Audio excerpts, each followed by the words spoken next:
Hello, everyone, and welcome to the Spurs Up Show, the best Gamecocks podcast on the internet. Today is Thursday, October the 15th, 2020. On today's show, I break down South Carolina's game Saturday as the Gamecocks host the 15th ranked Auburn Tigers as South Carolina looks to pull the upset at Williams-Brice Stadium. I'll break down Auburn in their entirety. Also, top storylines, give you guys my key matchups to watch, keys to the game, much more there as well. Also, we have your listener questions as always, and a fantastic interview, guys. The biggest and baddest interview we've probably ever had on the airwaves. Former Gamecocks defensive back and Carolina legend DJ Swearinger joined me. Guys, a phenomenal interview. We talk about everything, the recruiting process, Clemson, his big hit in 2012.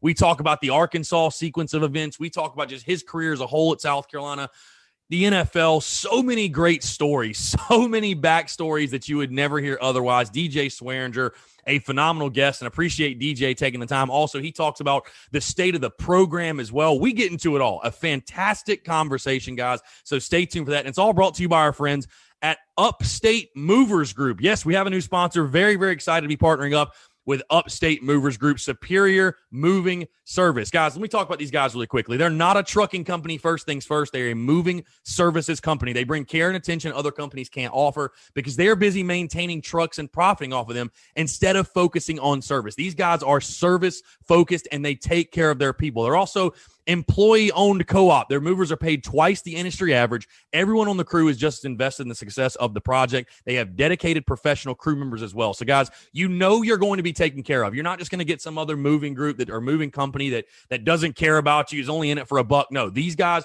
they take pride in their service. Like I said, they have black glove service. They offer end-to-end packing services, custom crating, and packaging for special items. And they offer cleaning services as well. Again, they're going to take care of you in the moving process because we all know, I'll tell you this, I hate moving. There's nothing I hate more, honestly, probably in this world than moving, and we all know how stressful it can be, and you're having to deal with getting everything out of the house and getting to the new place and all that stuff. Let the guys over at Upstate Movers Group take care of you. They're also, by the way, throwing this little kicker, they're founded by Greenville natives right here in Greenville, South Carolina, and they're also founded by University of South Carolina alumni. So, guys, if you're going to use a moving service and you're listening to this podcast and you're a Gamecock fan, why not go with the moving service that was literally started and is run by South Carolina alums, Gamecocks supporting Gamecocks, right? They also offer 20 years of project management and moving experience. They can offer logistics and solutions that traditional moving companies don't have the skills for. Guys, be sure to check them out. UpstateMoversGroup.com. That's UpstateMoversGroup.com. Again, I highly suggest these guys. Very, very excited to be working with them. Brand new sponsor. Very pumped. Again, the customer service to me is what really sets these guys apart. And I pride myself, obviously, whoever I partner with, whoever I allow to sponsor the Spurs Up Show, these guys just stood out immediately. I mean, just they take care of their people. They're so personable. They're so relatable. And like I said, they're South Carolina alumni. Gamecocks supporting Gamecocks. Why not? Again, check them out. UpstateMoversGroup.com. That's UpstateMoversGroup.com. And tell them Chris from the Spurs Up sent you. The Spurs Up Show is also brought to you by our friends over at MyBookie. Guys, we're in peak sports season right now. We've got college football on every night. We've got the NFL. We've got playoff baseball. Sports are going full speed ahead. And at MyBookie, that can only mean one thing.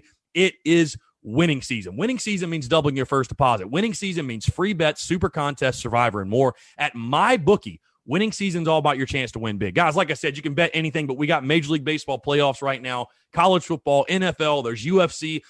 You can bet anything and everything. The craziest sports time of your lifetime is here. Guys, it's simple. Make your picks, win big, and collect your cash. Invest in your intuition. Select from hundreds of future bets, or you can bet games in real time with MyBookie's live betting. Put that big brain of yours to good use. Guys, go over to mybookie.ag. That's mybookie.ag. Use the promo code Gamecocks and double your first deposit. New players get up to $1,000 in free play, guys. So that means if you put in $500, they're going to match that $500 in free play. You put in $1,000, they're going to match that $1,000 in free play. And guys, it's a free play. It's a win-win scenario. If you lose, guess what? It doesn't come out of your account. If you win, you get the money. Again, it's a win-win scenario for you guys. It's designed to add more excitement to the sports you love and the games you bet.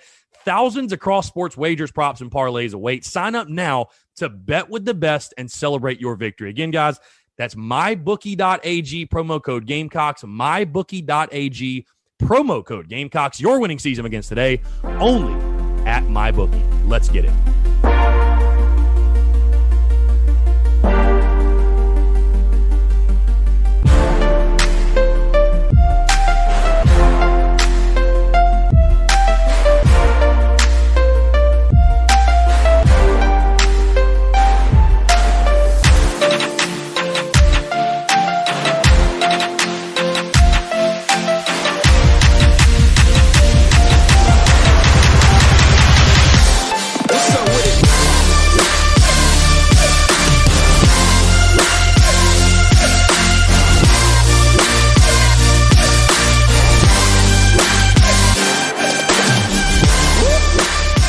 Yo, what is up, guys? I'm Chris Phillips, host of the Spurs Up Show, as always. Appreciate you guys tuning in. We have got a packed show, and I'm fired up. I'm fired up here on a Thursday, guys. I want to say positive momentum is a great thing, right? We see it in sports all the time. We see momentum, the impact it has. A lot of positive momentum with the Spurs Up Show right now. The podcast is rocking and rolling. We've got a new sponsor, which I want to talk about. We got DJ Swearinger on this show. Like, crazy. Also, went on Eric Kimry's podcast last night.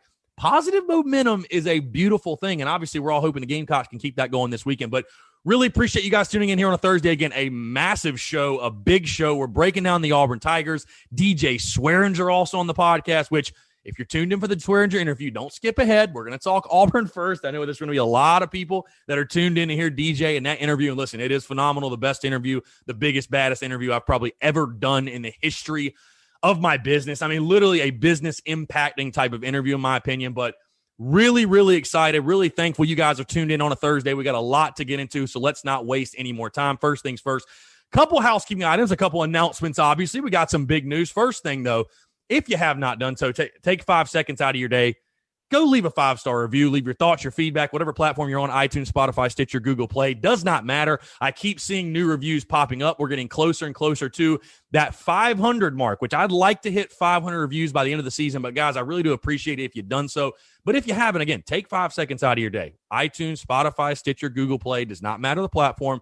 Go leave 5 stars. Leave your thoughts, your feedback. If there's things you like, things you don't like, you want to hear more of, less of, that is a great place to voice that because I do go through and read those reviews. So, again, go rate the show, leave 5 stars. Also, if you're listening and you're not subscribed, hammer the subscribe button. Doesn't matter also, again, what platform, iTunes, Spotify, Stitcher, Google Play, but also follow on social media, subscribe on YouTube. We're getting closer and closer to 1,000 subs, so I truly appreciate the subscription there as well. But again, guys, if you have not done so, rate, subscribe. And for those who have done so, I truly do appreciate it. Also, you heard in the intro, you heard in the beginning, the new presented to you by sponsor. We have a brand new sponsor. Very, very excited to announce our partnership with Upstate Movers Group. Again, go to upstatemoversgroup.com. Check them out. Moving company up in the upstate in Greenville. Here's the big kicker. Again, when you talk about companies and partnering with companies and businesses and stuff like that, people invest in people. You don't invest in a business, right? You invest in the people that are the backbone of that business. And that's what separates Upstate Movers Group apart. I mean, talking with them, talking with the guys, phenomenal people. The customer service is what stands out. They're going to take care of you. And like I said in the intro, they're founded by Gamecock fans. Gamecocks helping Gamecocks. I love it. I love it here on a Thursday. So go check them out again. Very excited to announce that partnership, Upstate Movers Group. And also, guys, a huge thank you and kudos to you, to the people that consume the content, that share the content, that listen, that subscribe, that leave reviews, do everything you do. Thank you so much. From the bottom of my heart, thank you. Because without you, stuff like that would not be possible. You guys are what make this thing go. So I truly do appreciate the love and support. It is not going noticed. Thank you so much. Also, want to remind you guys, watch party Saturday at Overtime Bar and Grill. Yes, we're doing it again. Yes, the exact same time, because for some reason, the third week in a row, we have a freaking noon game. Come out Overtime Bar and Grill, though, if you need a spot to watch the game. I'll be live in pregame 11 to 11:30. Doors do open at 11.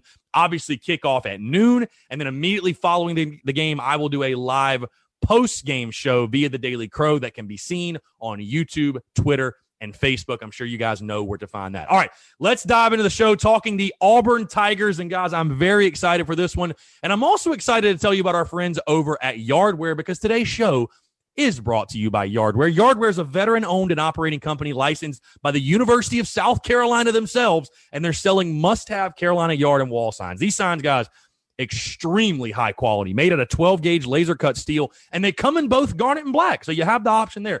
Football season's in full swing, and I know it's crazy to think, guys, we're in the middle of October. We're literally at the halfway point. But Christmas is right around the corner. Oh, that dreaded Christmas shopping. My mom keeps asking me, what do you want for Christmas? I'm like, it's October the 15th. I haven't thought about Christmas yet, but it's crazy. It's right around the corner. This is a great stocking stuffer, a great gift, a must-have for any Gamecock fan. You can order yours today, yardwaresigns.com. I'm anxiously awaiting mine in the mail. Going to hang it up in the studio and show that bad boy off, guys. These things are awesome. Again, it's not going to break the bank. It's literally $34.99. And again, with the holidays coming up especially, It's a must-have for any Gamecock fan. You can put this thing in your yard, obviously, but if you want to hang it up, you can put it in your man cave, in your garage, in your living room, in your bedroom, in your house, anywhere in your house. Does not matter. It's a fantastic piece, and again, a must-have for any Gamecock fan. Again, that's our friends at Yardware Signs. Go check them out, yardwaresigns.com. That is yardwaresigns.com, and tell them Chris from the Spurs Up Show sent you. All right.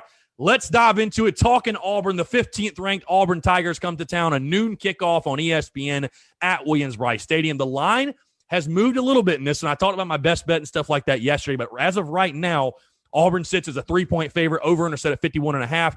The series history, I think we're all familiar with it at this point. Auburn leads 10-1-1. The Gamecocks' last win in this series, 1933. So it's been a very, very long time since South Carolina has beaten Auburn. They've never beat them as a member of the SEC. The Gamecocks last played them 2014. I remember that when Auburn won 42-35 in a shootout. If you guys remember, that was that 2014 defense that was just, let's just call a spade a spade. It was abysmal. It was abysmal. And South Carolina went for it on basically every single fourth down. Dylan Thompson played the game of his life. Came up just short, though. Could not get a defensive stop. But really, South Carolina's had some very memorable matchups with Auburn. I know we all go back to 2011. I was there in person, the conclusion of the Steven Garcia era, really losing one you shouldn't have lost. 2006, you had the Jared Cook drop, and that really, really close game. I know 2005 was a blowout, but the Gamecocks have had some very interesting games with Auburn. Obviously, they'll try to beat Auburn as a member of the SEC for the first time in their school's history.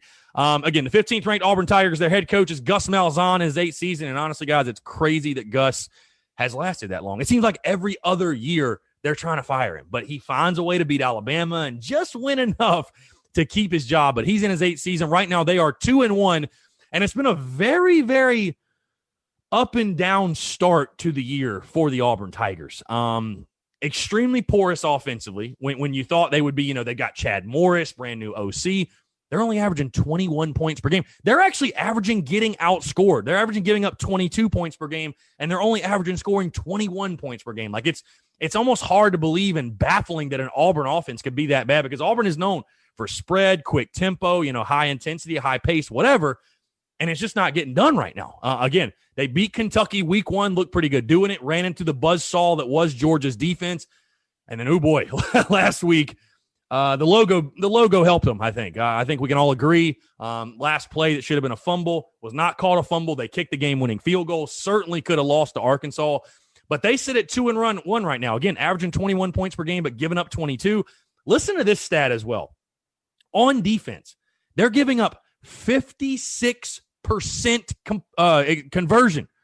They're giving up 56% conversion on third downs as a defense. That is atrocious. That is awful. And you look at South Carolina on the flip side, only giving up 19%. It's really a tale of two defenses as far as third down is concerned. But right now, again, Auburn's sitting at 15th in the country, trying to figure things out. Again, up and down start of the year. I want to go ahead and dive into the top storylines, because as I talked to you guys in the beginning of the show, I'm fired up. I'm fired up here on a Thursday. I'm not sure if you can tell my excitement, my energy, my emotion, because my top storyline, leading storyline in this one, is that a major opportunity presents itself. The first thing that's come to my mind when talking about this game all week, when people ask me about, Chris, how do you feel about Auburn, stuff like that. This is one of those games where, listen, you look back at, let's say, Holtz and Spurrier. Every coach, though, at a program has that game they win. That sort of, you look back on and you say, that was the game that showed you the program was going the right direction, or that was the game where they turned the corner. I think of Lou Holtz 2000, the Georgia game. That was it. Steve Spurrier, you look at 2009 Ole Miss. You look at, obviously, 2010 Alabama. That was really when you turned the corner. I'm not saying if you beat Auburn that all will be right in the world, because, listen, you've still got a full season to play after this. We're only a third of the way through the season. You still got a full season to go. Anything that can happen, especially in this 2020 year. I mean, it's pure madness right now. But this is a huge opportunity because, in my opinion, to show the program is headed in the right direction, these are the type of games you have to win. You don't get opportunities like this all the time. You really don't. You got them at home. I know it's a noon kickoff, which sucks, but you get them at home.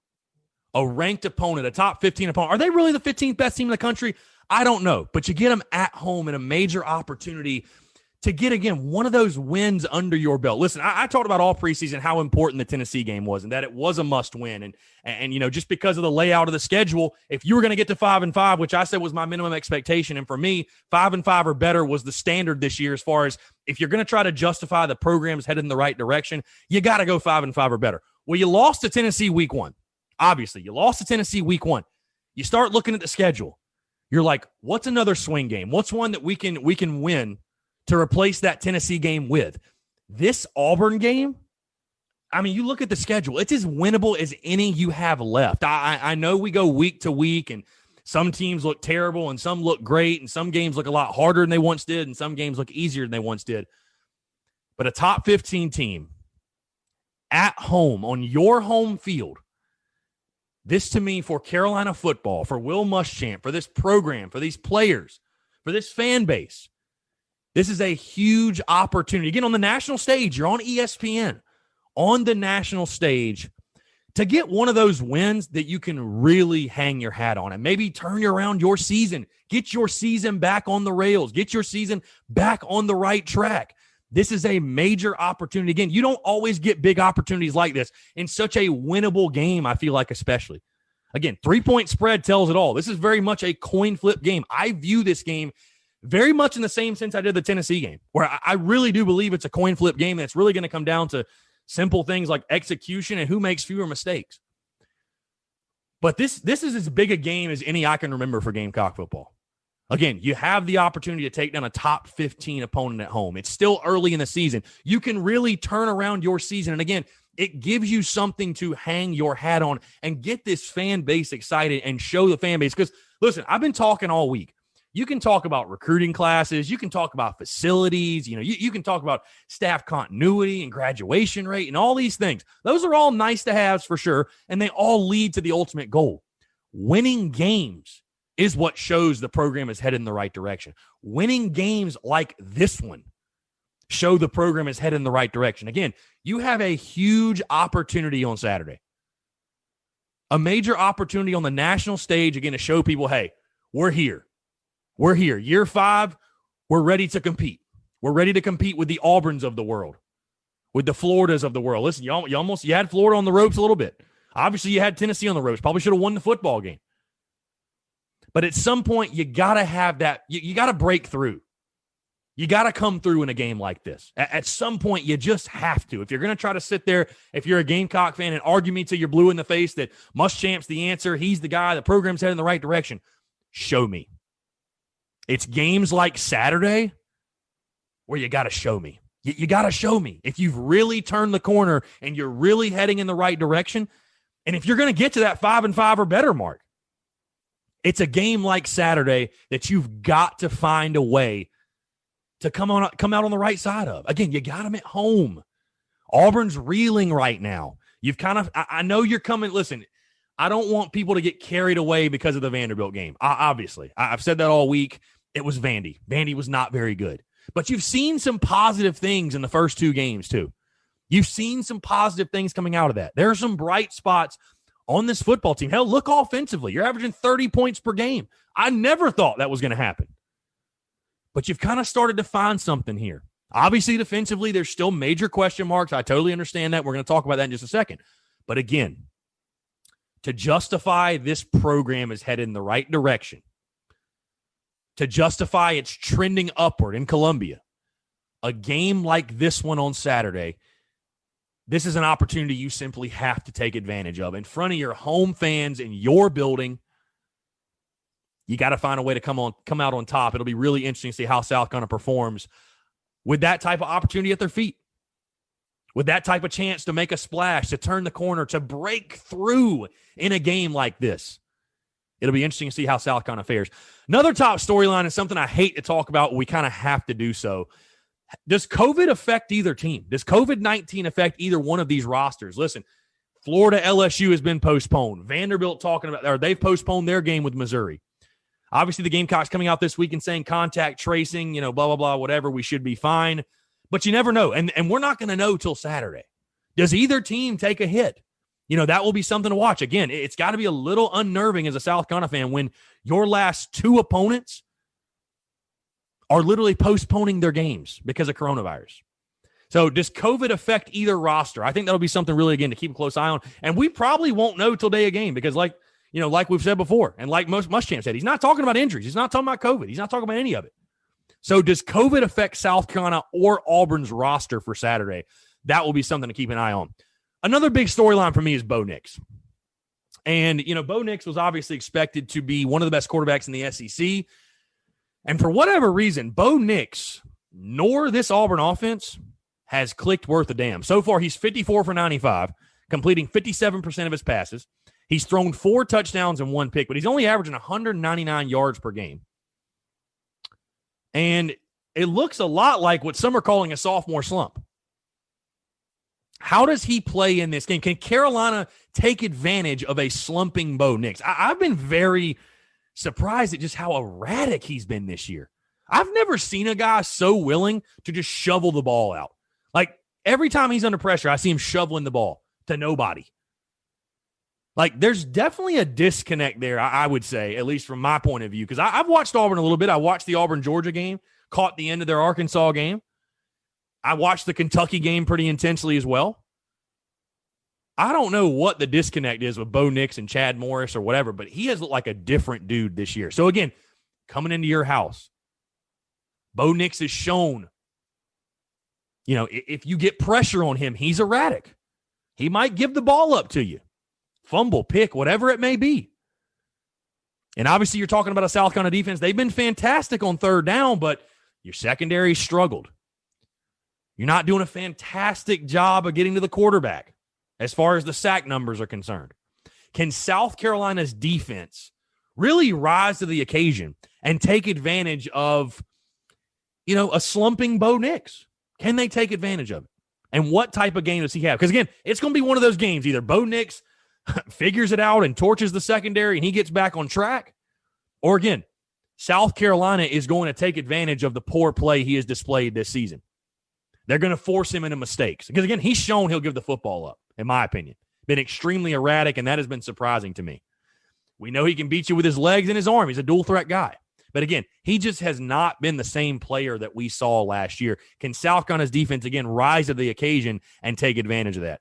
Another top storyline, speaking of the defense, third down defense. South Carolina leading the SEC. It's been incredible. 19% conversion rate is what teams are converting, what opponents are converting right now against this South Carolina defense. Will third down defense continue? And third down defense is going to be a storyline in this football game, and it's going to be a key of this football game. Again, like I said, Auburn, they give up 56% conversion on third downs to defense. Gamecocks are best in the SEC at 19%. Will the third down defense from South Carolina continue? Because, again, this has very much been a bend but don't break defense. I think you even saw that against Vanderbilt. But, again, the one thing they've been so good at are the third down numbers. They've found a way to get off of the field. I think that's why you're seeing, not just because of offensively and the way they're running the football with Kevin Harris, but I think that's one of the reasons you're seeing the time of possession mark. Why South Carolina's so good at holding on to the football. I think they're averaging right now like 30 minutes per game, which is one of the best in the country.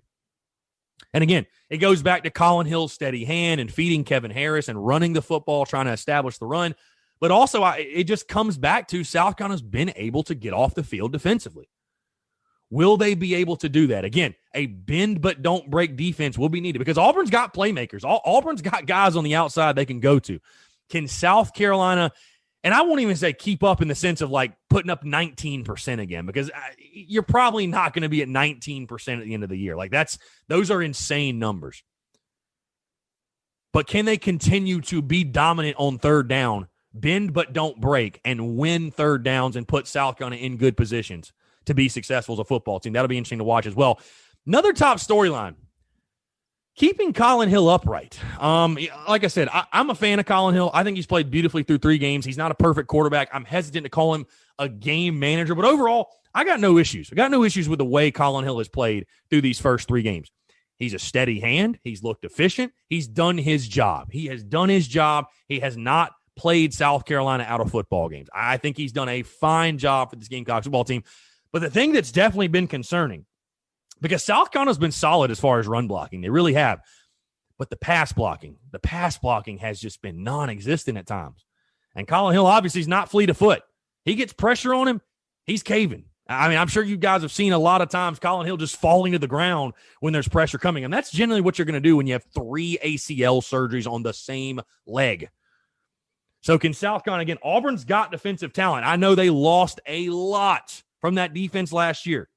But you look at guys like Big Cat Bryant, Tyrone Truesdell, Coyness Miller, Derek Hall, T.D. Moultrie, Daquan Newkirk. You look at those linebackers as well. I fully expect Kevin Steele to dial it up, send pressure, and put his guys on an island. Because, again, right now, you kind of know the identity of this offense as far as it's going to run through Kevin Harris. At least I think it should. But even after Vandy, I would say, like, who's the other guys on the outside besides Shi Smith? Who's going to be that guy? Is it Leggett? Is it Rico Powers? Is it Dak Joyner? Is it Doty? Like, is it Jakari Caldwell? Who's going to be that guy? So I think Kevin Steele is going to put his defensive backs on an island. And he's got pretty damn good defensive backs as well. Didn't even mention them. McCreary, Touch, Smoke Monday, which phenomenal name, by the way.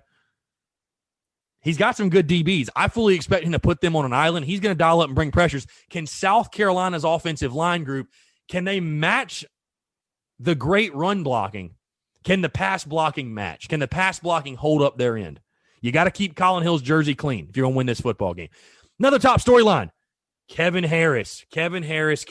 I cannot talk about this dude enough. Feed Kevin Harris. Does he have another big game? Again, I think you've established as far as the identity of this football team offensively. You want to run the football. You want to win at the point of attack. You want to establish the run, help out Colin Hill. Again, I'm hesitant to call him a game manager, but he's a guy that needs help. Kevin Harris is a guy that needs help.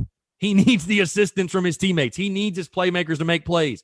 Kevin Harris is that dude in the backfield for you. I expect him to get the football 20 to 25 times in this game. I expect him to look as good as he's looked all season, honestly. I think Kevin Harris will show up and show out. But feeding Kevin Harris, continuing to get him the football. Again, he's second in the SEC right now in rushing yards. I mean, what he's done in the beginning of the season has been outstanding. I mean, not taking anything away from him, but I wasn't expecting this. I really wasn't. He has truly established himself as RB1. Can South Carolina lean on him on Saturday when things get tough? That's when the tough gets going. That's what I was trying to say. Can they lean on Kevin Harris, though, in those clutch moments, in those key moments, 3rd and shorts, 4th and shorts? Feeding Kevin Harris, to me, big key for Saturday's game. Another top storyline for me, Shi Smith. After a slow game against Vanderbilt, they kind of took him away. Does he reemerge? Again, I think he's going to be a major player in this game for South Carolina. Colin Hill needs his playmaker. Again, I'm not saying get 10 or 12 catches, but making those big plays. Again, Auburn has capable guys in the secondary. Does Shi Smith get it going again? Like I said, I think Vandy keyed in on taking him away. And also, again, you were feeding the beast. You were feeding Kevin Harris. I totally understand. But South Carolina, I'm still nervous at the wide receiver position. I'm still very nervous at the wide receiver position and what South Carolina has to offer. Does Shi Smith have another breakout game? Does he have another big game for South Carolina? How does Mike Bobo get creative as far as finding ways to get him the football? Does Shi Smith reemerge? Big question for me. Last storyline, we'll get into key matchups to watch. I've been seeing this all over social media, and I don't know if I love or I hate it, to be honest with you. But the Gamecocks are the trendy pick for an upset special. I mean, really, everybody is picking South Carolina with this upset. I will say, I'm not ready to make my pick. You guys will hear my pick on tomorrow's show without a doubt. You're going to hear my official prediction. But I mean, everybody I have seen is picking South Carolina in this upset. And I mean, you look at the game, it's got all the makings of it. I mean, it's a perfect scenario. Auburn ranked 15th, but they're not really that good. They've been struggling. South Carolina coming off of a big win. You got them at home. It's like the recipe is there. You know what I mean? The recipe is there for South Carolina to pull off the big upset. I wonder, how does that affect the Gamecocks going into this football game? Again, I don't think they're really reading press clippings or anything like that. I'm not too worried about the psyche of the guys. But, it's a love-hate thing, because I almost hate it, because it's like, man, like everybody's going. The public is going on South Carolina. And here's a little gambling tidbit. When the public's going one way, you fade it. You fade it when the public's all going one way. But I kind of love it, because I'm like, dude, when's the last time South Carolina was like, we were in this position? When's the last time South Carolina was the trending pick for the upset? Like, when's the last time everybody believed in South Carolina to pull it off? So it's kind of a nice feeling. It's kind of a good feeling, obviously. So the Gamecocks being the trendy pick for an upset special, all the ingredients are there. Can South Carolina be good on it and come through? We will see. All right, let's dive into key matchups to watch here. 3 key matchups to watch. We're going to start, I've been talking about him a lot in the backfield. Running back Kevin Harris against linebacker KJ Britt. Again, it's no secret. South Carolina is going to try to establish the running game. I think they found their identity as a run-first football team. And I talked about in the preseason, I will say it again, I've said it a million times, the Gamecocks, I do not believe, are going to win a football game where they don't rush for over 100 yards. The running back or the running game is going to be key, and Kevin Harris obviously is your lead dude in that. KJ Britt, you look at him, the senior, 243 pounds. He is the guy that stacks up to Kevin Harris as far as size is concerned. Again, muscle hamster was my favorite way I saw Kevin Harris described. A muscle hamster, obviously a tough dude, hard-nosed runner, runs downhill, runs behind his pads. KJ Britt at 243 pounds, I think he is going to be the main guy at the linebacker position that is going to look to stall that, to stop that, to put an end to that, whatever, what might have you. So running back Kevin Harris against linebacker KJ Britt, a key matchup to watch in Saturday's game.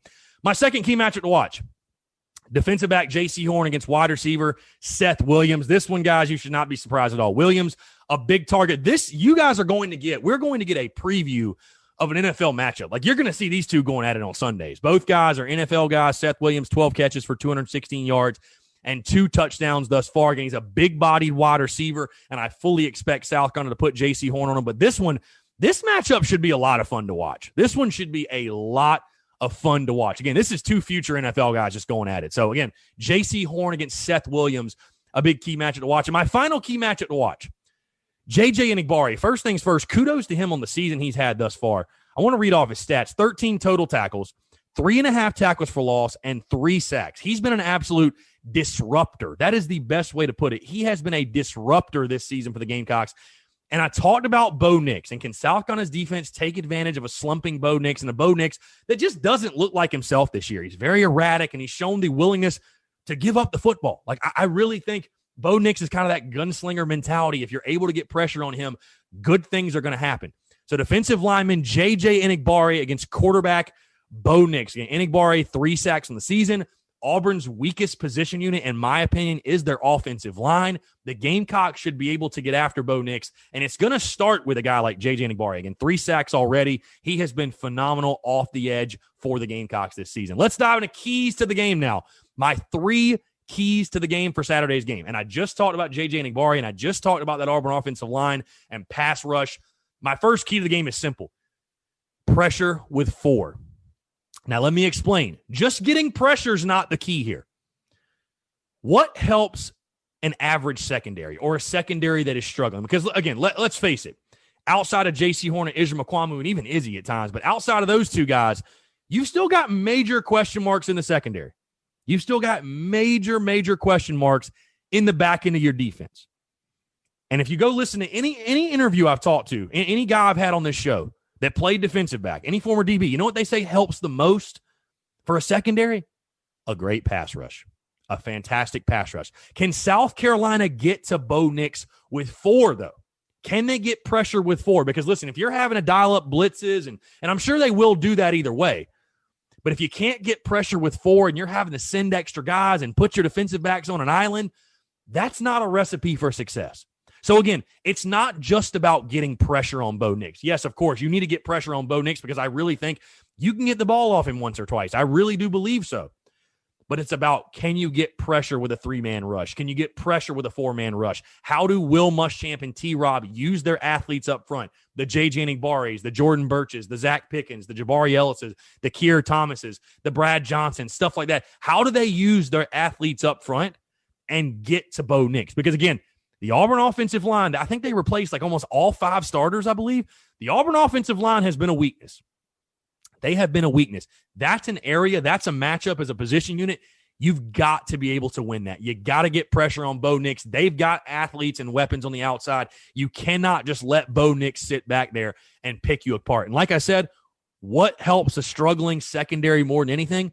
A great pass rush, but a great pass rush with only 3 or 4 guys, and you can let everybody sit back in coverage. You can let everybody play back in coverage and let your defensive guys work for you up front. So, again, my first key of the game, get pressure with 4. Get pressure with 4. My second key to the game, get off the field. Again, winning third down. South Carolina has been so good this season. Number 1 in the SEC. Got to be one of the best in the country as well. 19% conversion rate on third down. They have been phenomenal on third down.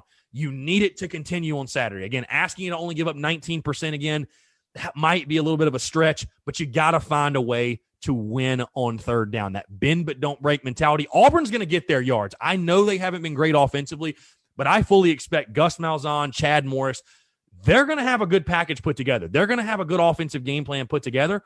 It's about getting off the field, though. South Carolina has been able to survive to this point, believe it or not, as a defense because of their ability to win on third down. That trend has got to continue on Saturday. And my final key to the game for the Gamecocks and getting a win over the Auburn Tigers. I talked about the opportunity. The opportunity presents itself here. The chance for the upset. Everything's there. The stars are aligned. My final key to the game, embrace the moment, man. Have fun. Play loose. Embrace the moment. You know, what scares me, I'll be totally honest with you guys. What scares me going in this game is these type of moments are moments that Will Muschamp teams don't traditionally do well in. How many times have we seen a Will Muschamp coach team, and I'm talking specifically at South Carolina, how many times have we seen a South Carolina football team where it felt like they had an opportunity like this? They were in this moment. They were in this arena with these type of stakes and just fall flat on their face. How many? We've seen that more than I would like to count, to be totally honest with you. So for South Carolina's guys, and I think having a guy like Colin Hill, especially on the offensive side, having a guy like Colin Hill, that steady hand for this football team, I think will help this. But stay within yourself. Don't do anything out of the ordinary. Play within your abilities, but have fun doing it. Like, embrace the moment. You're on national TV. You're on ESPN. The spotlight is on you. Again, this is setting up perfectly for an upset. Setting up beautifully. Can South Carolina embrace the moment, enjoy it, have fun, play their best football on the biggest stage, or will the moment be too big yet again? Again, my 3 keys to the game: pressure with 4, get off the field, and embrace the moment. Guys, that is my Auburn preview. Very excited for this game. Again, the opportunity's there. You got an opportunity to win a big football game. You got the opportunity to, on national TV, say to everyone, hey, we're getting this thing back on track. This 2020 season, it's not headed down the path that we once thought it was. Big opportunity. I'll be honest with you guys. I'm pumped. I'm jacked. I'm excited for it. Cannot wait to watch this on Saturday. All right, let's get into your listener questions, and we'll dive in this interview. We will start with Scott W. Lawson. And if we'd have gotten Tank Bigsby and Lloyd stayed healthy, how do you think the running back room would look? Well, Tank Bigsby, obviously, doing great things with Auburn. He's a very talented player, and we all know that name from the recruiting trail. I'm not sure you get Lloyd if you get Bigsby, though. I think it was kind of a trade-off. And, I'm happy we got Lloyd. For sure. Drayton_Huffman, any chance you give us versus Auburn? I think this is a very winnable game. Absolutely. I view this game, like I said, like I viewed Tennessee. I think it's very much a coin flip game. I think it's very much a toss-up game. And again, you look at the schedule and you look at this game, and this game is as winnable as any you have left. So I absolutely give us a chance. I think we have a great chance. But again, just like the Tennessee game, I think it's going to come down to the basics. I think it's going to come down to just simply which team makes fewer mistakes. If you get a mistake, which team takes advantage of it? It's just simple things like that, I really think, is what this football game is going to come down to. But yes, South Carolina's got a great chance. This is a coin flip type of football game for sure. Thomas_Brady_H. I honestly don't respect Auburn much more than Vandy. Their O-line is bad. Quarterback gets rattled, etc. Yeah, I would put more respect on Auburn's name than Vandy, my guy. I mean, they're not world beaters by any stretch, but yeah, I would put a little more respect on their name than Vanderbilt.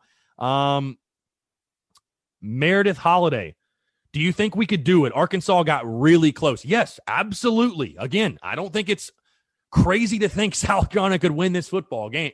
Again, you got them at home. Auburn's not world beaters. Hey, if you guys remember in the preseason, I picked South Carolina to lose this game by 3. I picked South Carolina to go 3-7, but I only had them losing this one by 3. When I viewed Auburn in the preseason, I just didn't see them as world beaters then either. I really didn't. So, absolutely, South Carolina's got a great chance in this game. Mike at Dot Miller, I think we match up very well. We have the same weaknesses. I think our quarterback and running back are better. Yeah, I like the way South Carolina matches up. Again, I talked about my keys to the game, stuff like that, but I do like the way the Gamecocks match up in this one. Secondary's got to have their best game of the season. Because, again, I talked about Seth Williams, but you mentioned their other weapons, Anthony Schwartz, Eli Stove. Obviously, Tank Bigsby out of the backfield. So, they have weapons. This secondary needs to have its best game of the season. Absolutely no question. But I like the way Carolina matches up in this one. Ben Smitty, 2017. Have you been impressed with the D-line? Seems like only JJ and Sterling are getting pressure, which I apologize when I was talking about pressure before. I should have mentioned Aaron Sterling's name because he's a freaking beast. That's on me. But I'm happy with the O-line. They need to convert more. You need to finish. You got to finish. You got to get to when you get to the quarterback, you got to get the sack. They're just not quite getting there. They're like a step too slow, or just they're missing it by a step. But overall, I've been fairly happy with the defensive line. But again, this weekend, this game, this Saturday, huge test and huge opportunity. You should be able to take advantage of a bad Auburn offensive line. Zeke season, very winnable game. I agree. Adam _Madison. If we can't stop Tank and miss tackles, it will be a rough day. How do we contain Auburn's offense? Again, you got to win at the point of attack. It's coach speak. It's not fun to talk about, but you got to win the line of scrimmage. I've talked about this Auburn offensive line. I think it's the weakest point of their team. So that's a huge matchup. South Carolina up front against that offensive line. Can they win that battle? Can they get in Bo Nix's face? Can you limit what Tank Bigsby can do? If you can, I think you got a great chance in this one. And that's going to be the big key matchup to watch all day long for South Carolina. Let's see. Jay Painter, 71. Izzy at safety and Dixon at corner to get Roderick off the field. Roderick looks lost. Yeah, like I said, big pressure on the secondary Saturday. Big pressure. And you got to find a way. You got to find the combination. Does Shiloh Sanders play more? Do they mix it up like you said? You've got to find that combination of guys that gives you the best chance to win for sure. Thomas _Brady _H asked, because this year doesn't count for eligibility, does Colin Hill return next year? It's tough to say. I say yes. I know some people think he's going to try to go get signed by an NFL team, but it depends how much he likes college, to be totally honest with you. So it wouldn't surprise me at all. Let's see. Cameron.m.17. I was born and raised a Carolina fan, but now I'm an Auburn student. Who do I cheer for? Dude, Carolina. Duh. No brainer.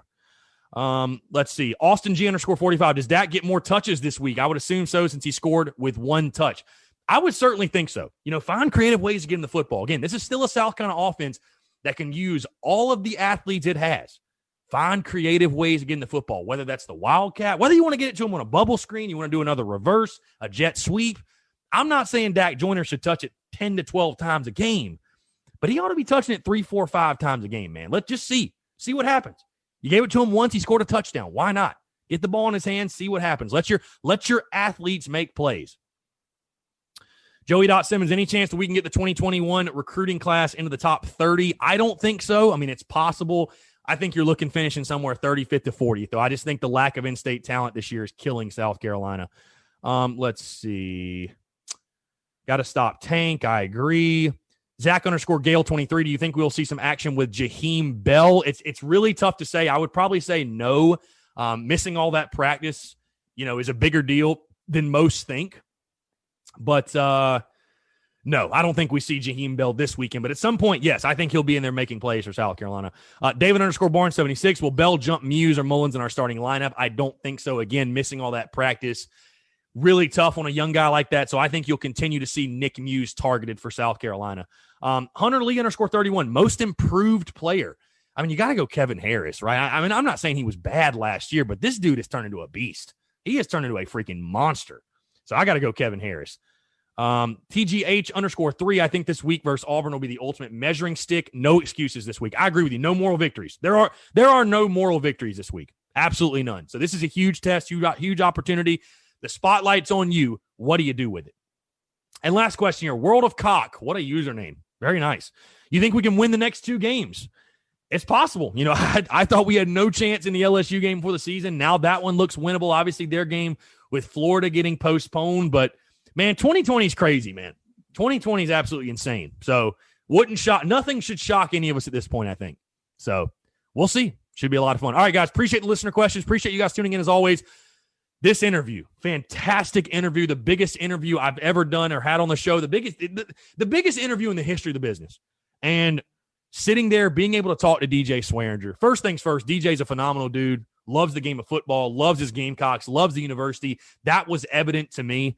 But overall, guys, getting to talk to DJ Swearinger, I mean, I can't lie to you. I was fanning out a little bit, especially when we started talking about some of the specific moments, the hit against Clemson, the Arkansas sequence of events. I mean, just awesome. Just awesome. So sit back, relax, enjoy, guys. It's all brought to you by our friends over at Southern Oaks Remodeling. Southern Oaks Remodeling, locally and family owned, over 15 years of experience. They specialize in roofing, windows, doors, siding, and additions, and they're serving the greater Columbia area, guys. Like I talked about with Upstate Movers Group, when I partner with people, I'm not partnering with brands or businesses. I'm partnering with people, and the people is what makes Southern Oaks Remodeling stand out. Again, over 15 years of experience, but they really take care of their people. When you're getting a project done and you're having people come in your home and do work for you, that's a very personal experience, right? And you're going to be spending a lot of time with these people, devising the plans and letting them know exactly what you want. That's the difference with Southern Oaks Remodeling. I've had a blast working with them, chatting with them. Their people set the standard. They make the difference. Again, anything you need, any type of remodeling, any type of project, if you're getting it done for the holidays, whatever. They do roofing, windows, doors, siding, additions. They can do anything you like. They can do anything you want. Again, locally and family owned, over 15 years of experience, that they have that difference. You can tell in the people. So again, reach out to them. If you're in the Columbia area for sure, Southern Oaks Remodeling, be sure to give them a call or go to their website. Again, that's Southern Oaks Remodeling. Be sure to check them out and tell them Chris from the Spurs Up Show sent you. Enjoy this interview with former Gamecocks defensive back DJ Swearinger.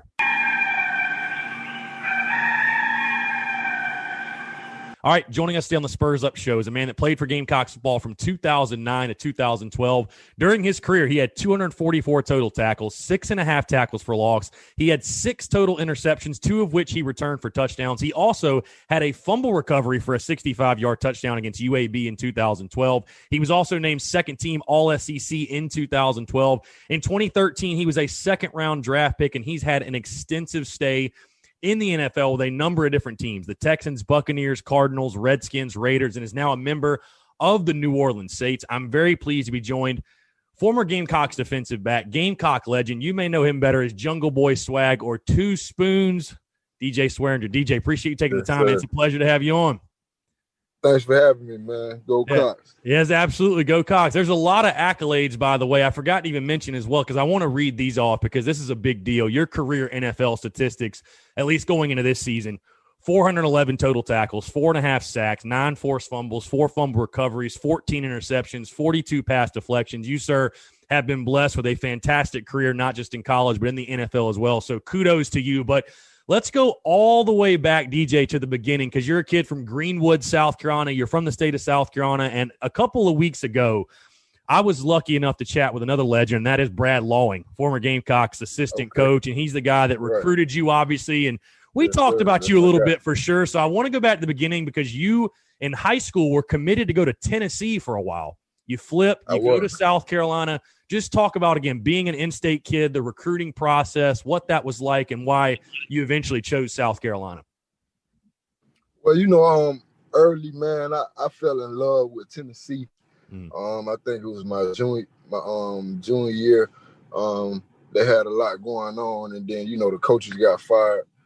So I ended up taking my commitment back, and then I had a couple of I wanted to stay in the SEC coming out of high school. So Tennessee, Auburn, and Mississippi State and South Carolina was the schools that I wanted to pursue as far as the SEC.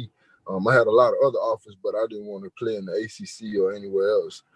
So Coach Lawing stayed on me tough, hard. He recruited me hard, especially even when I was committed to Tennessee. He kept his foot on the pedal. And it definitely worked out in both of our favors. I ended up committing and having a successful career at South Carolina, man. So I appreciate Coach Lawing. I appreciate Coach Lawing to this day, for getting me to South Carolina and doing this job. And but yeah, man, it was a good experience for me. It was a great experience. I wanted to stay in state. That was one of the biggest things that one of the biggest edges that I had that South Carolina had over the other, Mississippi State and the other schools, because, being in state and playing for your home state, it means a lot. It means a lot to the people where you from, and it means a lot to your home state. So, it was the best thing that happened for me. Now, obviously, you're a defensive guy, DJ, but you play for an offensive-minded coach and a legend, Hall of Famer, Steve Spurrier. And, of course, like I said, Brad Lawing was the guy that got you to South Carolina. But just talk about your first interactions with Spurrier, relationship with him. I know you probably I'm sure you caused him a lot of headache in practice, because I've talked with other guys, your former teammates, guys like Eric Norwood, and they, he'd be joking about, Spurrier kick us out of practice, and we love knocking around those offensive guys. And so I'm sure you caused him many headaches. But just talk about what it was like being around Spurrier and your relationship with the HBC. Man, it was very good. He didn't really get on the defense a lot. He stayed in the offensive ears all the time, especially the quarterbacks and wide receivers. He just kind of let Coach Johnson and Coach Ward do their thing with the defense, and we kind of had fun. We had a lot of fun. As long as we was making plays for Coach Spurrier, he didn't really mess with us too much. I know I had a moment. My first moment was my rookie year. I ended up getting a block in the back on Stefan's punt return touchdown, and he let me have it for sure in my rookie year. And he ended up bringing it up 4 years later, and we played Tennessee my senior year. He brought it up. He was like, DJ, I want you to get one of those block in the back. I'm like, Coach, I ain't even on special teams no more, man. Like, hey, you got to worry about that, But, he always remember those bad plays, man, and he going to keep you on point. So, I love Coach Spurrier for, always keeping us on point, keeping us on edge, and always having us with a competitive mindset. It definitely worked out well for our program when he was there, and he built the standard. For sure. So you get on campus 2009. You're a young buck, true freshman, like you said, your rookie year. And I talked about just a guy, Eric Norwood, who had Eric on the show, phenomenal guy. But that goon squad mentality, the goon squad defense, that culture kind of had started getting built when you got on campus. I'm just curious, were there guys that you can point out specifically that? Because I think it's really interesting the way your career evolved. Obviously, you truly became a leader on that South Carolina defense and led some of the best defenses in school history. But who were some of the guys that maybe took you under their wing? Because I think of guys like Cliff Matthews, Eric Norwood, Darian Stewart, Akeem Auguste, I think was with you. Gilmore was with you. So just talk about kind of coming into that culture, if you will. And I mean, obviously you fully embraced it, and that attitude, that tenacity you brought. I mean, it really exemplified the goon squad mentality. But just kind of talk about that, being a young freshman, some of those guys that kind of helped make that transition smooth for you.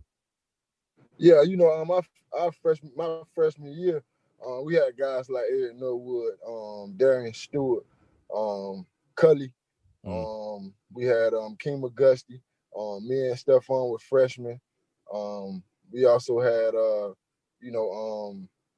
those were the main guys. And then, after that freshman year, we kind of carried the torch. Right. Me, Stefan, Devontae Holloman, Shaq Wilson, Jadavion, Melvin Ingram, of course,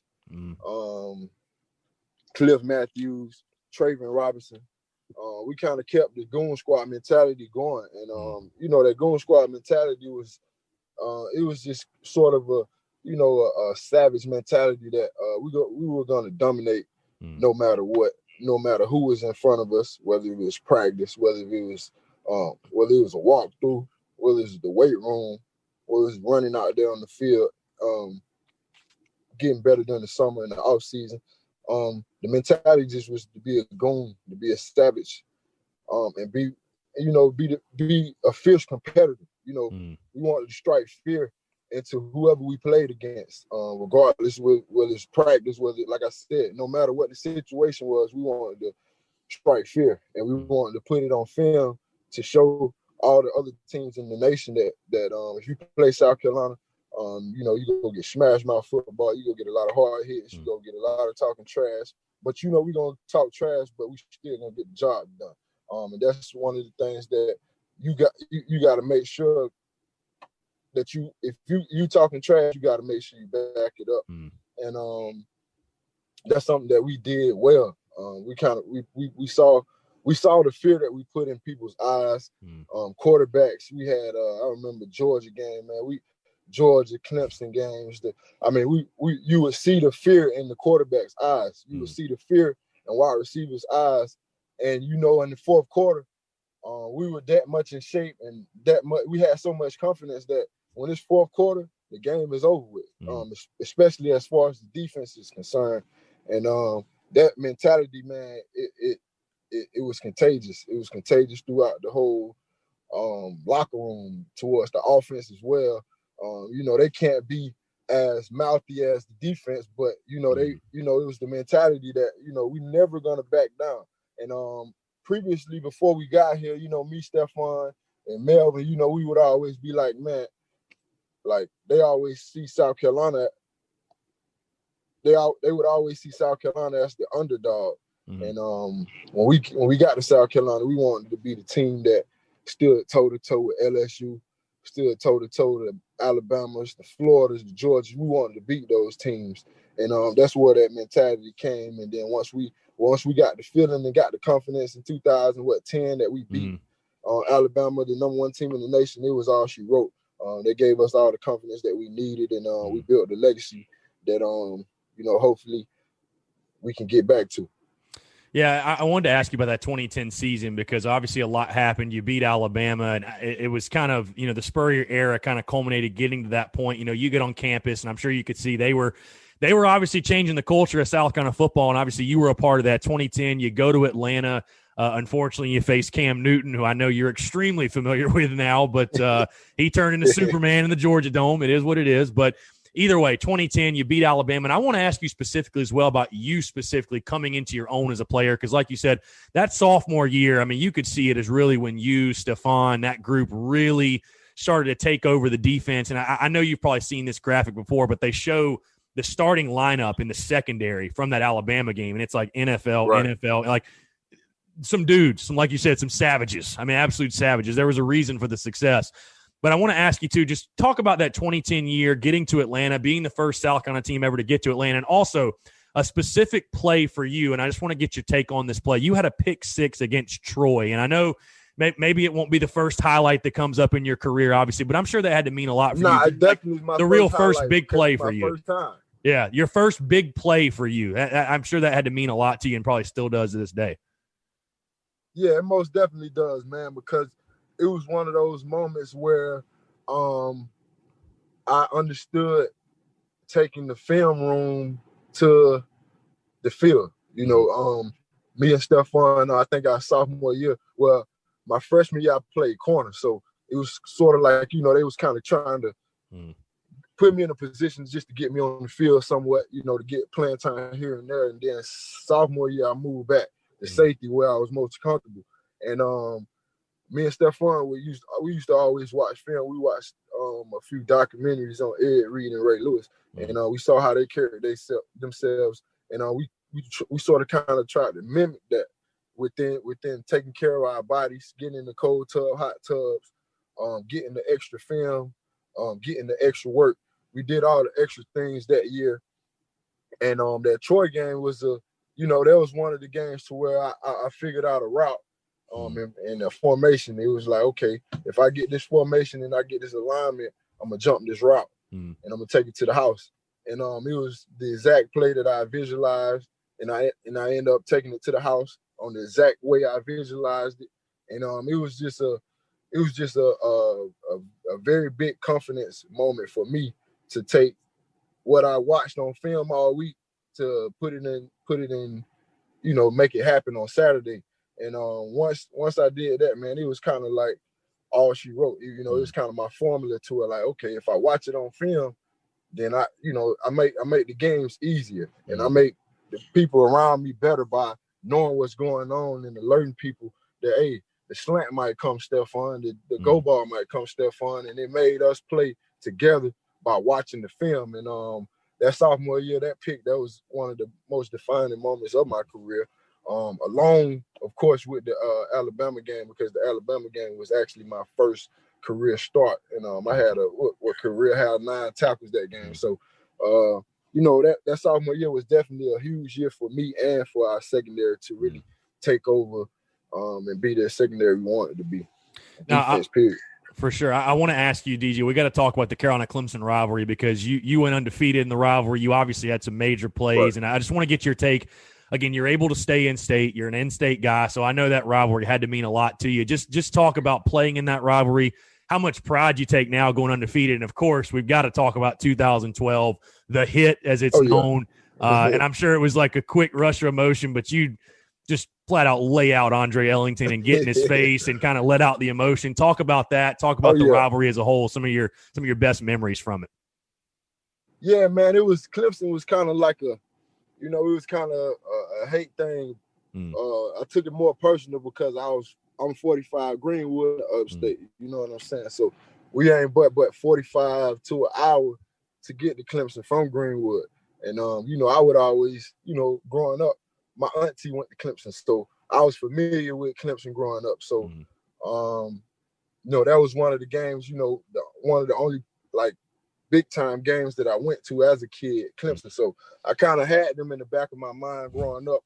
I wasn't sure that I wanted to go to Clemson, but I definitely wanted the offer. You get what I'm saying? Knowing that they were 45 minutes away, that's the closest college that I got from my house. So, and they were recruiting me, but it was like, a lot of guys were committing, and they was like, okay, well, we gonna hold back on the offer, or we might offer you, and then it was like, bro, I got 20 offers from everywhere else, but I don't have the offer from 45 minutes from where I live. So it was kind of like, okay, I committed to South Carolina my senior year, and I'll never forget this day. My senior year, we was in Greenwood High School. It was me and Sam Montgomery, my coach, called us to the office. Dabo Sweeney was in the office with his D coordinator at the time. And they was telling me, they were like, at the time, that's when their coach had got fired. And that's when Dabo took over. And he came in, he was like, okay. He was like, man, Swearinger, man, I just watched your film. He was like, man, I want you. And this is a month, probably 2 weeks before signing day. He was like, man, I got your film. We want to get you in. We got the offer on the table. We just need you to come and visit. And I was just like, I didn't heard this forever. Like, it's like, bro, I'm committed to South Carolina. I'm like, I remember walking in. I'm like, he said that. I'm like, yeah, I appreciate it, coach, but I'm committed to South Carolina, and I never lose to Clemson. My 4 years there, and I left. I left out of the meeting room. I left Sam in there.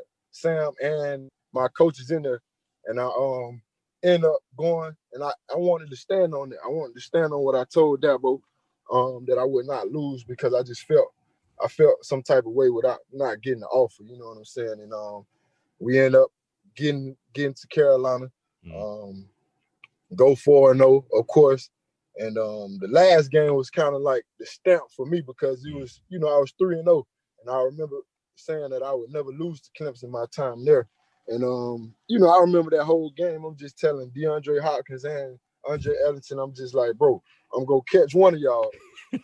It's going to happen. You know what I'm saying? I'm just talking so much trash the whole game.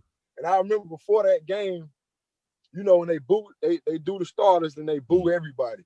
Like, I remember I got more boos than Coach Spurrier got. You know what I'm saying? Like, and it made me so excited. It was like I love that, you know what I'm saying, that I'm the most hated person in Clemson. You get what I'm saying? Because of, the things that the build up. And that hit was kind of like, it was definitely big emotion. I remember when I hit him, I said, when I squatted down, I hit him with the flex. I told him, I told you. You feel me? It was like a big I told you. You know what I'm saying? It was just like, I had to get it out. I had to do it because, it was just from the 4 years, that was the hit that I wanted to get. And I ended up getting it. We ended up getting the win. Unfortunately, I got the 15-yard penalty, but I guess that was one of the best 15-yard penalties I ever got, man. But and we ended up getting a pick 2 plays later. So it was ended up being a good game, man, and a good way to leave Clemson 0-4. You know what I'm saying, with that stretch. Being from South Carolina, being from Greenwood, being from the upstate, it felt great to have that under my wing. Yeah, I don't think anybody's complaining about that penalty, DJ. It's funny you talk about that 2012 game. I want to ask you specifically. I don't know if you've seen this clip, and I don't even know where it came from, but there's a clip that's floated around Twitter, and it's pregame of 2012. And you guys are running out, and I guess like Taj Boyd or they're playing catch. You just random catch, and you just come and you just swat the ball away, and you're basically like, it's not going to go down today. Like, talk about that, because like that's almost funnier than in game. Like pregame, you were letting them know, like you said, I am not going to lose to Clemson tonight. Like, no chance. Yeah, man, it was before the game we fired up, and we were walking. I mean, we coming out of the tunnel. They end up being right there. Mm-hmm. I'm first out of the tunnel. I see them throwing the ball, laying up, going and swatting it down, talking a little trash, saying it's gonna be that all night. Y'all ain't complete a pass. Y'all won't complete a pass all night. Type, so just talking trash, just trying to get into their heads. That was one of the goon squad mentalities, to try to put fear in the opponent's head, whether it was talking trash, whether it was doing it with your pass. A lot of guys, especially on the offensive side, some guys, they tend to, if they're worrying about me, they're not worrying about what their job needs to be. And that's something that I've been able to kind of do all my career. It's kind of get into guys' heads, and it affect them. It doesn't affect me because it's kind of my, I've been doing it all my life, So I think that set the tone for that Clemson game for sure, and we end up getting the win. For sure. So I want to jump to your senior year, DJ, that 2012 year, and talk about a play that isn't forgotten, but not as many people talk about as some of the others, and that is that fumble recovery against Alabama Birmingham for a touchdown, which a crazy play. I think guys going back to pass, ball pops out of his hand, you're right place, right time, just take off. But I want to ask you about being a leader, because I feel like you're a guy, I mean, you correct me if I'm wrong, but it seems like it comes really natural to you, is that you're a leader, you're going to take care of your guys. And if people don't remember that UAB game, you had the big fumble return, but you got called for targeting in that game, and you had to miss the Missouri game. And I've had TJ Gurley on the show, actually. He talked about that moment, and I'll just never forget. I don't know why it stood out to me, DJ, but before that game, CBS is showing the pregame, and you're there talking to TJ, and you're talking to the defense, and you're kind of like being that leader. Just talk about how you evolved as a player from your freshman to senior year. And again, those leadership qualities, does that come natural for you? Because again, I feel like it doesn't matter what team you're on, whether college, NFL, you're a guy that stands out as a vocal leader. And like you said, you back it up and you lead by example as well. Just kind of talk about that. Yeah, man, it kind of starts with my mom. Growing up, she always told all of us to we are leaders. We're not followers. We're the head. We're not the tails. And we always go do everything we do wholeheartedly, no matter what it is, whether it's sports, whether it's studying, no matter what you're doing, you do it wholeheartedly, and you be a leader at that. And that was installed from day one when I was a kid in my household. That's from my mom. And, everywhere I've been, regardless it don't matter what I'm doing, football, basketball, it don't even have to be a sport. I'm going to do it wholeheartedly, and I'm going to do it as a leader. And I'm going to do it by example. That's I guess that was my senior year, man, the UAB game. It was a good play. I had a great game that game. I actually had a pick called back, man. I'm still hot about that's on my highlight video, but it's not a pick. But yeah, man, I had that helmet, and which it was a great hit, by the way. That it was a great hit, by the way. Great hit. Yeah, man. Back in the days, man, we could hit like that. And I think 2012 is when they started. Yeah, they really started enforcing it. Yeah, they really started enforcing it.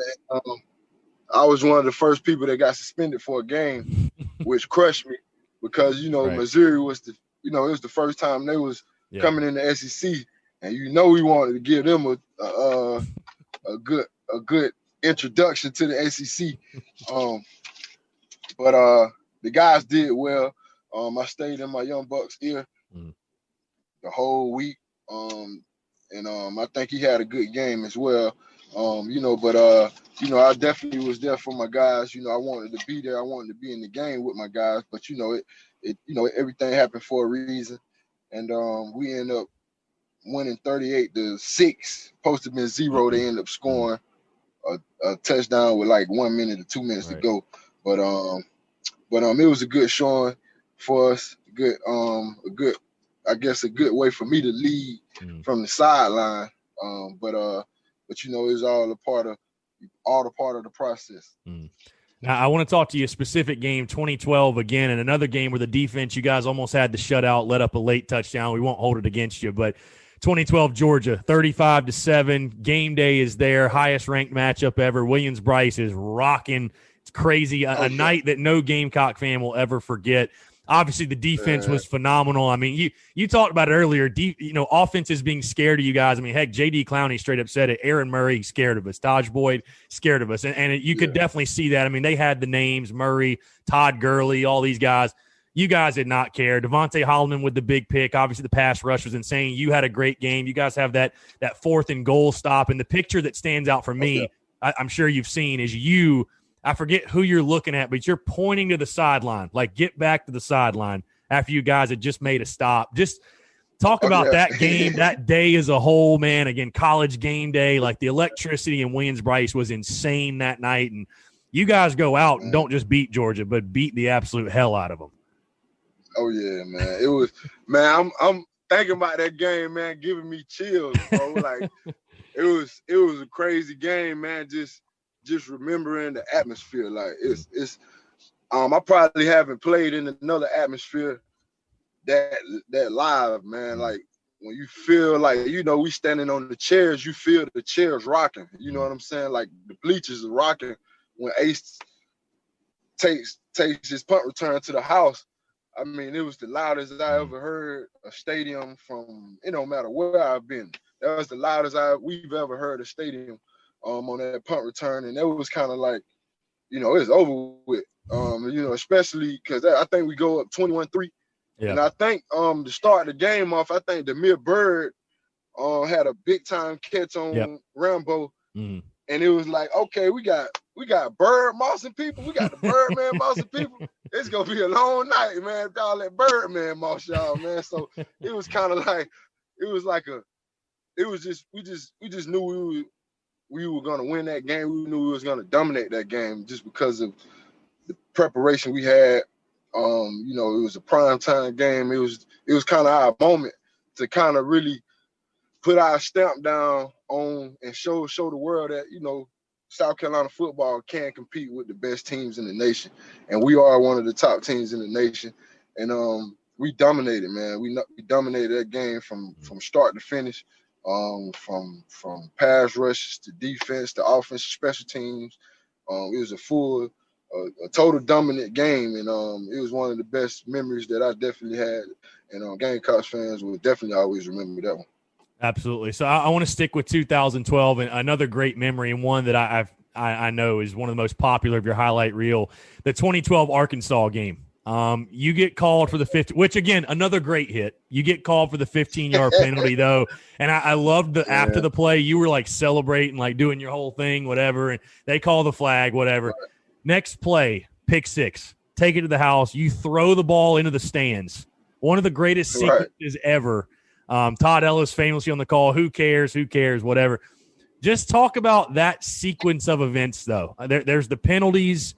You get redemption immediately on the pick six. Again, chuck the ball in the stands. I'm sure you didn't give a damn at that point. But, again, you guys get the win, obviously, which was great. But that sequence of events, one of the greatest couple of play sequences ever in Gamecock football history, I feel like.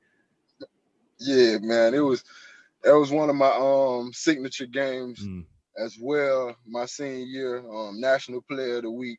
Yeah, 13 total tackles in that game as well. 13 total tackles in that pick six. Right. And I did it playing all three positions. I played cornerback that game. I matched up with Hamilton sometimes outside at corner. I played nickelback that game. I played safety that game. So it was kind of an all-around game for me that kind of gets overlooked in a lot of ways because, you know, like I said, I played every position that game and had played, and I made plays at every single position. So it was kind of a huge game for me mentally and physically.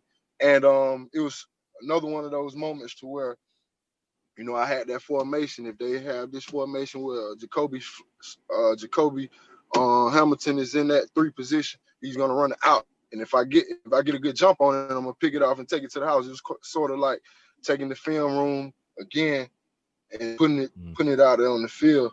And I remember telling Ace and Sherrod, like on a Wednesday, I'm like, bro, I'm gonna pick out this double out, bro. Y'all wait on it. I'm gonna pick it off. They like, bro, hey, we waiting, bro. Like, hey, pick it off. And I remember as soon as I came on the sideline, Ace come to me. He was like, bro, you picked it off. I was like, yeah, I told you I was gonna pick it off. You know what I'm saying? And then, you know, but this whole sequence, man, I had the horse collar. You know, that was just an effort play, man. I'm just trying to get the guy down, and you know, the horse collar, it just happened. And then the next play, got a good read. I'm at the nickel back. They ran a crosser, get my head out of the way. It was total shoulder, so it was a bull call. But you know, I didn't let it get to me. You know, I was just, you know, okay, cool, next play mentality. And I saw that formation, and I think if I would have fed into the refs, I probably wouldn't have been able to be mentally into and see what I was supposed to see. But, you know, I was able to, you know, go next play mentality, see the formation, and I knew what route was coming, and I was able to jump the route. And it was actually a bad throw as well. So everything just worked out. And, you know, I took it to the house. And once I got to the end zone, it was no way I wanted to go hold on to that ball, man. Especially with the 2 penalties. I was like, man, I got to get a student section this ball, man. So it was a great sequence, man. You never forget that one. Did Spurrier or anybody say anything to you about that, or they just kind of let that one go? Nah, man. That point, you're a senior, right? It's like, just let him go. Let him do his thing. Yeah. I think at that point, my senior year, Coach Spurrier, I remember Coach Spurrier would come to me sometimes, and he would joke around and be like, DJ, I might need you to go get you one of those 15-yard penalties, man, because when you seems like when you have the 15-yard penalties, our team start to get life. I'm like, Coach, hey, all right, Coach, just let me know what you want me to do. He was like, I'll let you know. But that was actually before we played in the bowl game, man. He was telling me that. He was like, man, I might need you to get one of those 15-yard penalties, man. But that's Coach Spurrier to the T, man. But yeah, man, it was great times though. Great times. Sure. So DJ, you were part of back-to-back teams, 11 and 12, that won 11 games in a season. But that 2011 season, the first team in South Carolina school history to ever win 11 games. I know you didn't get to Atlanta of the year, which is the ultimate goal, and I know that's probably something you still think about to this day, but just talk about what it means to you now, being able to look back and you see all your, you know, a bunch of your former teammates in the league with you, and I'm sure you guys talk about it, but being a part of that team, the first ever team to win 11 games in a season at South Carolina, what does that mean to you now to be able to sit back and say that you were a part of that, a huge part of that? Man, it means a lot. It means a lot. You know, I'm extremely honored and, you know, thankful for the opportunities that we had. I'm thankful for the hard work that we put in. I'm thankful for all the guys that were part of it. Strength coaches. I think when Coach Fitz got to our became our strength coach in 2000. What it was 2009. He came in with me. So, and I think Coach Fitz, he doesn't get a lot of credit for it, but he changed our culture because he changed our culture in a way that we trained in the off season. There's no way, you know, how hard we trained, it was no way that we were gonna go in games and be tired. You know, we knew that we was always the better team in shape because of the running that we did, because of the extra stuff we did. Sand pit.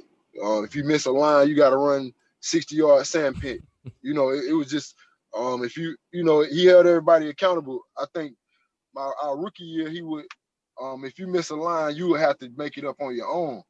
But then the next year, the sophomore year, he made it to where if one person missed a line, everybody on the team has to run for it. And I think that held everybody accountable.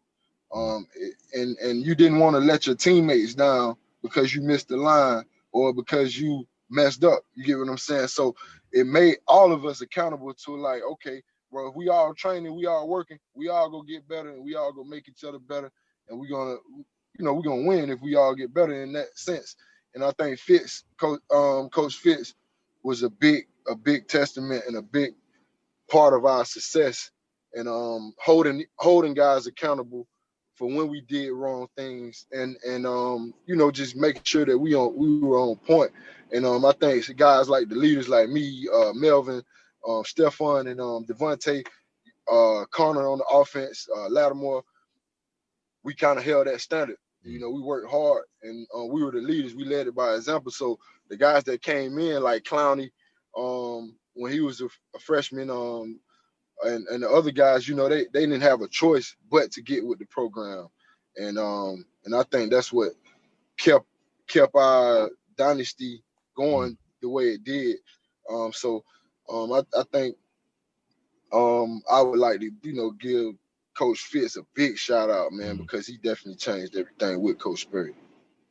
For sure. Now, 11-12, like I mentioned, you won back-to-back bowl games, beat Nebraska and Michigan. I want to focus specifically on that Michigan game. And again, the Nebraska one's really, really special. I've talked to guys about that, the way it unfolded. It's crazy, man. A lot of people don't know. My junior year, I played half the year on a broke foot. Wow. I had a fractured foot my entire year. A lot of people don't know this, but I broke my foot in the Arkansas game in 2011. It was a stress fracture, kind of split the side of my foot. But I basically wouldn't practice none. Like after the Arkansas game, I didn't practice at all for the rest of the year. I only played on Saturdays, and it was like my mom used to be like, "You playing better with a broke foot than you play with a healthy foot." And I was like, "Well, I don't know. I'm not practicing. All I'm doing is getting mental reps and watching film." And it was sort of like it was kind of a good thing for me because I wasn't able to put a lot of weight on that foot in a sense. So it just made me like, well, I'm gonna just run through everybody because I can't break down. So I'm gonna find my angle, and then I'm gonna just run through you. If I miss, I miss. But a lot of times I would connect. So it ended up being it worked well for me, man. And then I was going to the Nebraska game. They actually put me in a cast. Clemson game 2011, I played that whole game. I split my foot open a little more. And I remember on the sideline, I'm watching the game. I came out and I looked on the field and I saw my backup in. It was Bryson at the time. And I was just like, bro, it's Clemson. There's no way I can just sit out of this game. I don't care if I got a broke foot, broke leg. I gotta play against Clemson. So I think they took me in, they shot my foot up a couple times, and then I ended up coming back out, ended up having a decent game, had 2 pass breakups. But I was out there limping. A lot of people probably, if you go back and watch the game, you will see it, but a lot of people didn't know that. I'm limping the whole game, and then they put me in a cast. They put me in a boot, a hard cast for a month before the bowl game. And I get they cut it off a week before the bowl game, before the Nebraska game. And I think I practiced. I got on the bike probably twice, and I probably had one practice. I practiced one time. And then I went in the game. They ordered this special New Balance shoe to have space, shot me up a couple times, and then I had a great game. And then I got the surgery right after the bowl game because I was actually going to enter the draft that year, but I ended up breaking the foot. So I ended up having to get the surgery and then coming back. But it was one of the best decisions. One of the best things that happened for me. I hate, breaking my foot, but it ended up working well for me. And then, going into that senior year, man, that Michigan game, bro. Crazy game. Yeah, man, one of the best I've been a part of, man. I was going to ask you about, because obviously respect game, and you're a guy, I mean, obviously you're known to lay the wood, but that Clowney hit, that's got to be one of the hardest hits you've ever seen. Man, it was one of the hardest hits, but, a lot of people don't know this story or everybody knows that we got, it was the 4th and 1. It was inches. They didn't get the first down. Yeah, the BS on the fake punt. Yeah, and Coach Spurrier losing his mind. Yeah, it was clear as day. But right after that play, I walk up to Clowney. I'm like, bro, they go cheat us, bro. So they cheating us. So one of us got to make a play. You know what I'm saying? He was like, all right, don't worry about it. Watch this. And that was the exact next play. You know what I'm saying? Like, a lot of people don't even know that. Like, that was only a conversation between me and him. You know what I'm saying? It was like, hey, bro, they cheating us. Like, one of us got to go make a play. He was like, all right, don't worry about it. Watch this. And that play happened. And I remember I'm covering my man, and I just hear a car crash. And I look around. He's standing up with his arm folded. I'm like, man, what he done did now? Like, it was like, then I see the replay. I was just like, bro, and I just went up to him and just like, bro, we got to make a play. And this man just go do that. Like, that was just one of the moments that, when the player cuts it on, like, he cut it on. Like when Clowney want to cut it on, he cut it on anytime. He can make a play anytime, man. So it was one of those big moments, man, huge moments in his career for sure. But it definitely gave us the edge we needed to win that game. Yeah, and you get the game, and what better way to close out your senior year and your Carolina career with a win, obviously, win 11 games, win that bowl game. You're taking, like you were saying, the NFL draft comes around 2013. You're a second-round pick by the Houston Texans. Just talk about, again, you had worked up to that point. You get that call. What was that feeling like on draft day when you hear your name called and you're taken in the second round? I was actually mad because your first rounder. I didn't get the train like I wanted to because that's my senior year where in that bowl game I refractured my foot again. Oh wow. So it's a lot of people don't, if you go back on that film, you can see in the fourth quarter I had 2 different shoes on. Because I had a white shoe on and a black shoe because I ended up fracturing my foot again late in that game. And then I had to end up getting some work done on it during training. So I only really got a chance to train heavy as far as running wise for 2 weeks. I had to miss the Senior Bowl because my foot was messed up, which I was mad about. They were saying they were talking about well, he doesn't want to compete. I'm like, what? Like, bro, y'all crazy? Y'all think I don't want to compete? You know what I'm saying? Like, but they were just holding it back that I was injured, of course. But so I end up training for a week, end up running a bad 40 because of course, I'm not a 4.6 guy. At South Carolina, I always ran 4.4, 4.5. So it kind of like dropped my stock a little bit running the 4.6. And I was kind of mad. I was mad because I thought for sure I was gonna sneak in the first round. End up not sneaking in, but it was a blessing when I got the call. I remember it was I was really mad. I was mad at the fact that I was late second round and I saw 5 safeties go before me. But it ended up being a blessing because Houston was one of the teams that I did want to go to. I wanted to go to Houston or to Baltimore because I wanted to play with Ed Reed or I wanted to follow his footsteps. So he ended up being at Houston and I ended up being able to soak up so much knowledge from Ed Reed with the time that I was with him. He kind of took me up under his wing my rookie year. I would go to his house all the time. We would watch film and it was a dream come true because studying Ed Reed in college and trying to mimic his game in college with the film study and adding the film study to the game, I was able to basically get it firsthand from the Hall of Famer, from the guru himself on how to watch the film, break down the film, and really get educated answers off the film. You know what I'm saying? And he helped me, and he's a big testament to my career right now and to why I've had so much success because without Ed explaining how he sees the film and how he breaks down the film, I haven't seen anybody else in my career, coach nor player, that breaks down the film the way he does. So, it kind of gives me an advantage. In my career, I've helped, a lot of guys, when I was in Washington, I helped guys learn to watch the film. When I was in Arizona, I helped guys. And I'm here in New Orleans, I'm helping guys as well learn how to watch the film, because as a young kid, you can watch the film.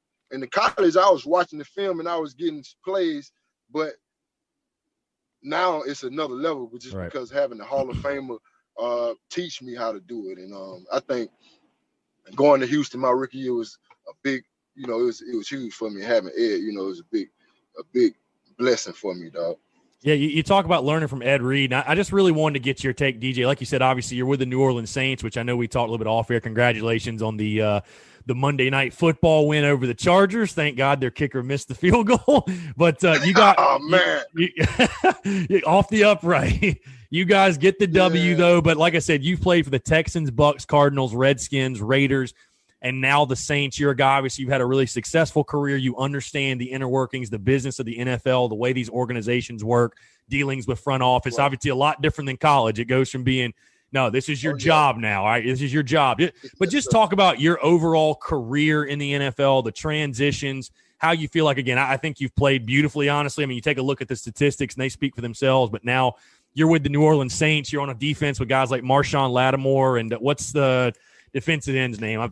Cameron Jordan. Yeah, Cam Jordan. Yeah, some really good defensive players though, and you're playing with a Hall of Famer, Drew Brees, and Sean Payton, what he's done, and all of that. But just talk about your NFL career as a whole, how you feel the experience has gone for you thus far. It's been a very interesting career, a very interesting journey. Ups, downs, the highs, the lows, team to team, coach to coach, player to player, leader to leader, organization to organization. I got a lot of experience that I don't think, a lot of people wouldn't. I mean, in an 8-year career, I probably got the experience of a 15-year vet, just because I've been on every different team. Right. And I've seen how every different head coach presents the game, and I've seen how every leader on each of those teams lead by example or lead vocally.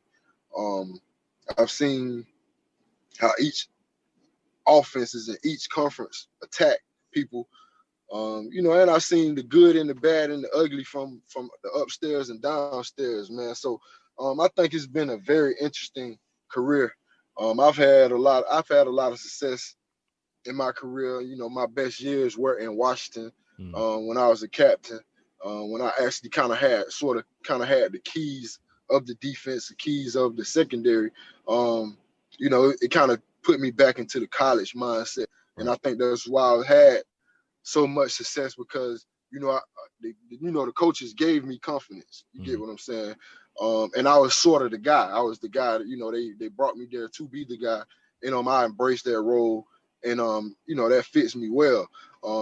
Other places I've been, it's kind of been like, I got to grind it up out of the mud and get it how it comes. Like now, it's kind of a situation where, last year was a rocky year for me because, being cut in Washington kind of, put a red flag on my name, if you will. And teams are gonna do what they do. Coaches gonna talk to coaches, and they're gonna ask why, Swearinger not, panning out. So, that's kind of where I'm at right now with the Saints. I'm glad to be with this organization, glad to be in this situation with an organization that, it's a playoff team, Hall of Famer, Drew Brees. We got bukus of talent. But one thing that I've experienced in this league, talent doesn't mean anything in this league. You got to have the chemistry. You got to have the camaraderie. You got to have the right leaders, and trust. And the trust has to go both ways with player and coach. And I think we have a good mix of that here. And the sky is the limit for this team. I just think we just have to clean up a lot of things on this as far as the defense concerned. Because, when you have a quarterback like Drew Brees, you tend to as a defender, you tend to kind of have those moments to where like, okay, well, we do got Drew. We can give up a little bit. But a lot of teams that I've been on in the past, we didn't have Drew. So it made our defense have to buckle down and make every play count. Right. And I think as the Saints, as a defense, we got to kind of get to that mentality to where like, man, we don't even got Drew on the other side. We need to hold teams to under 14, 17 points. And we got a long season to go, and we definitely will get to that. But it just takes a little time. And I'm playing my role. It's kind of a different year for me, of course. I've been a 7-year starter. This is my first year not starting. So it's I'm playing my role well and still leading and doing what they ask of me. But I'm definitely waiting for that time to, when I get a full game. I think the sky will be the limit for that game, for sure. But I'm patiently waiting, and I'm glad we got the win yesterday. We're going into a bye week, and we're number one in our division. So we're in a great place, knowing that we got a lot of room to improve on this defense, man. So I think we got a lot of work to do, and we will get to where we want to go with time. For sure. DJ, before I get you out of here, I want to switch gears a little bit and talk about the current state of the South Carolina football program, because I don't want to put words in your mouth or anybody else, but I'm sure for someone like you, for you guys that played on those teams, it's kind of tough to see the transition that kind of ensued after you left, because you built that culture, you set the standard. Obviously, things happen. Programs go through ups and downs. When Steve Spurrier resigned, you could have predicted probably there'd be somewhat of a dip, but Will Muschamp now in his 5th year. This is a strange year for everybody. Obviously, you've got a 10-game all-conference schedule. And so I wanted to get your thoughts on the state of the program. And also, I wanted to ask you about kind of really what sparked our conversation was the comments you left on the Gamecock football page. And I understood where you were coming from, talking about Vandy. Beating Vandy's not the standard for us. That means nothing to us. We beat Vanderbilt, no big deal. When I was there, we beat Alabama. We beat Georgia. We beat Clemson 4 in a row. Talk about just your overall thoughts on Gamecock football, the state of the program, and then let people know, again, for people that maybe misunderstood the point you were trying to make in that latest, those comments, explain that and kind of let people understand where you were coming from. Yeah, man. So I think we are building right now, but the standard got lost somewhere in the sauce. Of course, that can happen with a coaching change. But the standard definitely, I don't know if it was, truthfully, I want to say it was, no disrespect, but when we got the new coach in that came in right after, I think it was Coach Hoke or something like that. Yeah. The defensive coach that came in, and we started running some sort of a cover 2.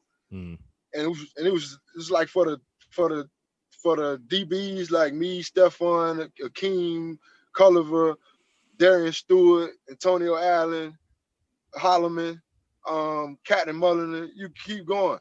That was sort of like a slap in the face, because it was like, bro, we take pride in defensive in DBs, and when you call cover 2, it's basically putting the safety over your corner, and it's like, bro, we got the talent to be able to lock up anybody in the nation. So we shouldn't have no type of cover 2. Like, we didn't have no type of cover 2s in our plan when we were playing. Like, it was kind of like a slap in the face to Stephon. It's a slap in the face to Culliver. It's basically saying, like, bro, you can't guard this, man. We need a safety over the top of you. Like, that's like, as a DB, we like, bro, like, I hated watching the games. Like, when we played cover 2, because it was like, we didn't dictate. Like, we would always dictate what the offenses were doing to us. Like, we made them do what we wanted them to do, and then we made plays. But playing cover 2 is sort of it's passive, it's soft, and then you always can get, like, if you throw a check down in cover 2, you always gonna get 5 yards, and you may can get 10.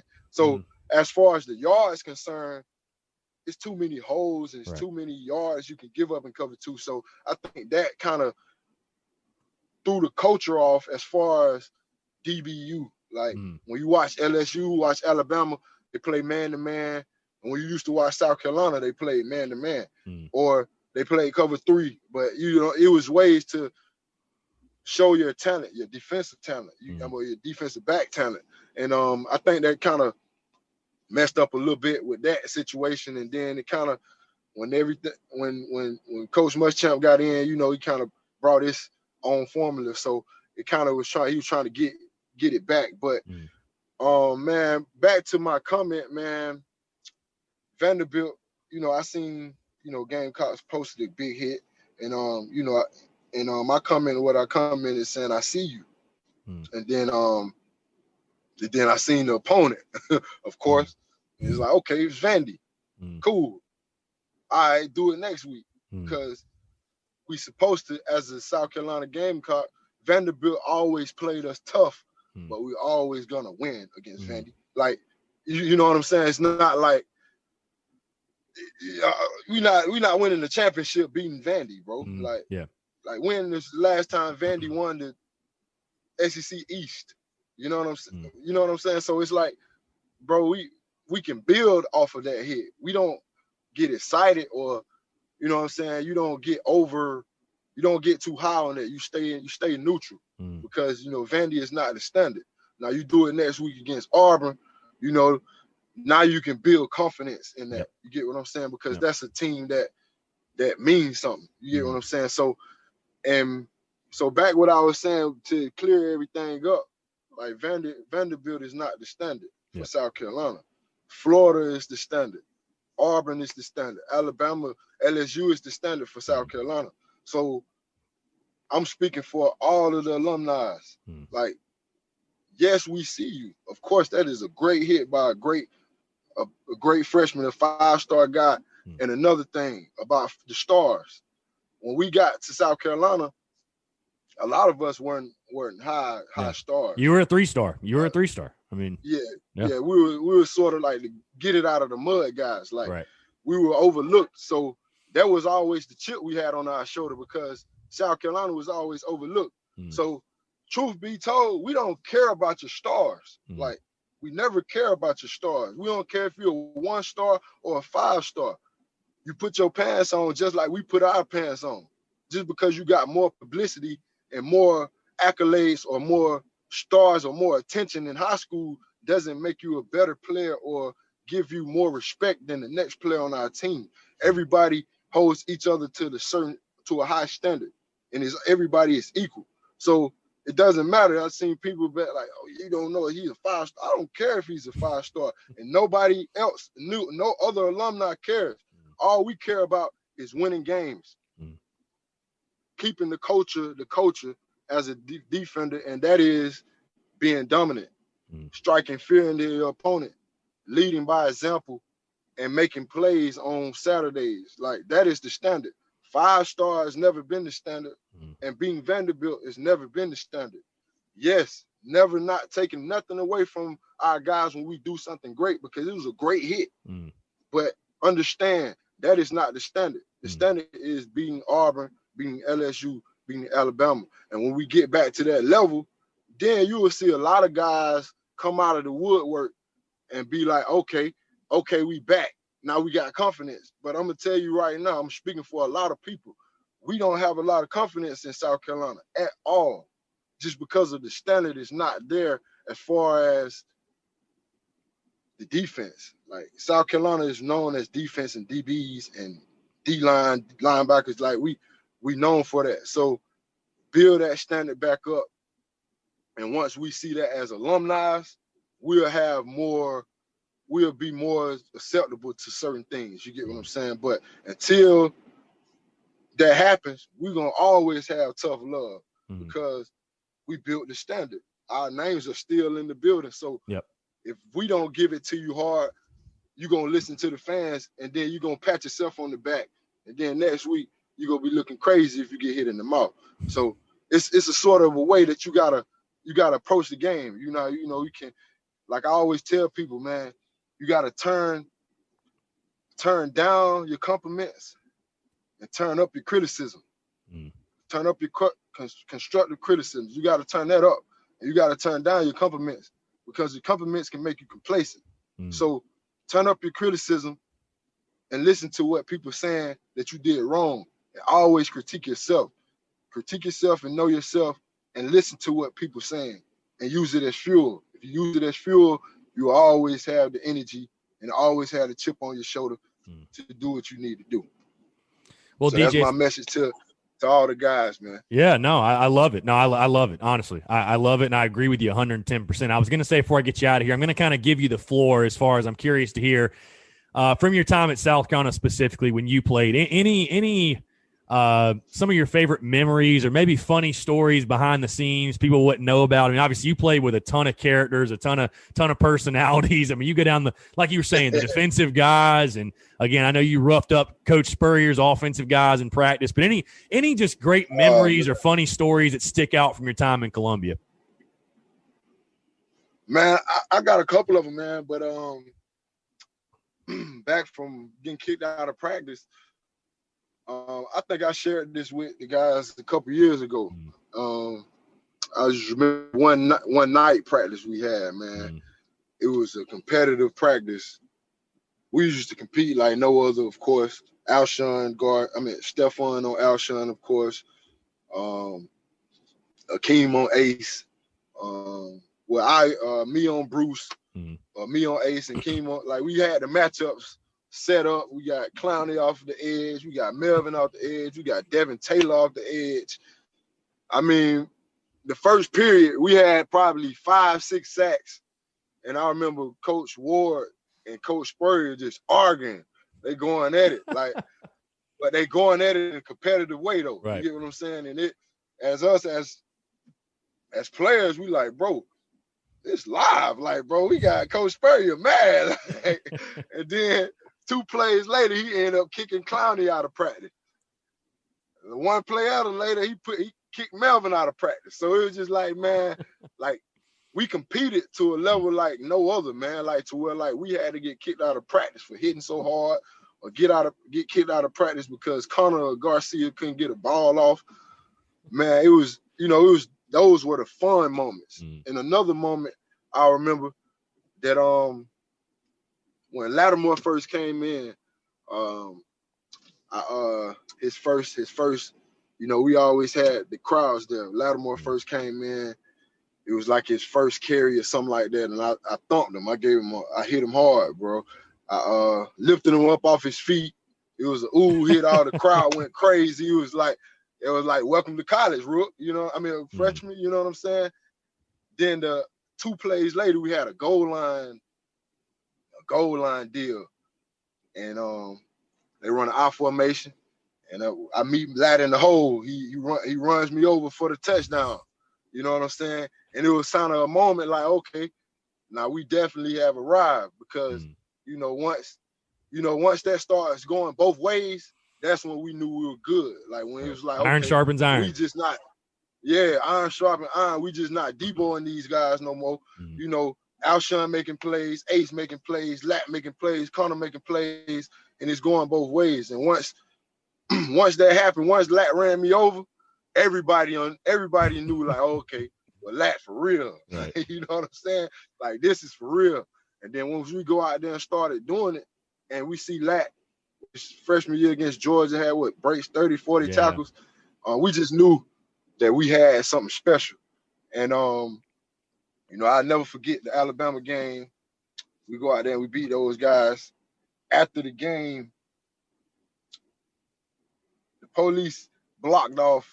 In fact, we had a party in 5 Points. With police, they blocked off one side, one intersection. Basically, it was the old Village Idiot, but we was outside. We basically had sort of a block party with all the college students, but it was in the middle of the road, and the police basically blocked it off for us. Like, they didn't let no traffic come in on both sides of the lights, and we basically stayed in the middle of the road for like 30 minutes with our car speakers playing, like with the whole team and fans. It was just like one of the most fun moments as a college student and college player, that we win, and then they blocked it off like it was parade. You get what I'm saying? Like, we had a mini parade, at 3 o'clock in the morning. You know what I'm saying? It was just, it was one of the best experience you could ever have. When you work that hard to get to where you want to go, and you finally beat a team that's ranked number 1, and then you get the love from the fans. That was by far one of the best moments that I had. For sure. Well, DJ, I'm going to get you out here, man. Appreciate you taking the time. It's been a pleasure chatting with you. And I just want to say, I know I can speak for all Gamecock fans. I mean, it was truly a pleasure to watch you do what you did on the field in Garnet and Black, you and your teammates, but all the great memories. And obviously what you're doing in the league now, obviously I'll say best of luck with the Saints. I know you've got to deal with the Hall of Famer Tom Brady over there with Tampa Bay and everybody else in the division. But, man, best of luck. It's been a pleasure seeing you and all your former teammates as well, all those guys that are in the NFL, in the league, making South Carolina proud. So I just want to say, man, it's been a pleasure to watch your career, the way it's unfolded, truly a Gamecock legend. And would love to get you back on the show sometime, man. Hopefully do it again soon after you win that Super Bowl ring. I feel like it's coming. I feel like it's coming soon. Most definitely, man. I appreciate you for having me, man. Spurs up, Spurs up. He's DJ Swearinger. I'm Chris Phillips. We appreciate you guys tuning in, and we'll catch you next time on another episode of the Spurs Up Show.